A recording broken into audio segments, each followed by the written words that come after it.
नमस्कार मित्रांनो, माझं नाव कमलेश आहे आणि मी मुंबई पोलीस दलात कार्यरत आहे. तर तुम्हाला जार पडलाच असेल 3-4 दिवसापूर्वी, पण मी आता व्हिडिओ बनवतोय का तर मला आत्ता टायमिंग लावला आहे. तर 11 फेब्रुवारी 2026ला मुंबई पोलीस दलाचं ग्राउंड चालू होणार आहे.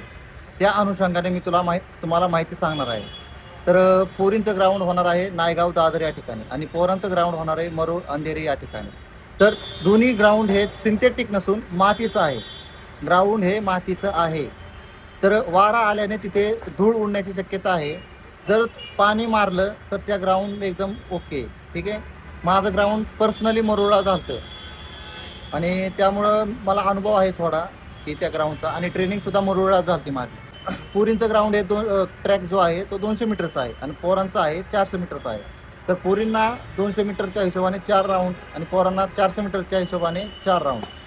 तर जाताना तुम्हाला काय काय न्यायचं आहे ते ऐका. तर सर्वात महत्त्वाची गोष्ट अशी आहे की जाताना आधी संध्याकाळच्या टायमाला एकदम हलकं फुलकं खा, जेणेकरून संध्याकाळचं जिरल आणि सकाळची तुमची जे बाथरूम आहे ते एकदम व्यवस्थितरित्या होईल. कुणीही जंक फूड खाऊ नका, चिकन वगैरे तर खाऊच नका. तर त्यानंतर सकाळी तुम्हाला काय काय न्यायचं ग्राउंडला जाताना, एक पाण्याची बॉटल न्या, इलेक्ट्रॉलची पावडर न्या आणि सर्वात महत्त्वाची मुंबईमध्ये आल्यावर तुम्हाला छोटी केळी भेटतात. त्याने तुमची एनर्जी कायम टिकून राहते. तर केळी घ्या, सफरचंद घ्या आणि अजून 2-3 वेगवेगळी फळे घ्या आणि मोसंबी तर घ्या. मोसंबीने तुमचा आतील जे ताकद आहे ते राहते. तर अशा प्रकारे तुमची तयारी करा आणि जर तुम्हाला कसं यायचं आहे, कुठून यायचं आहे, कुठं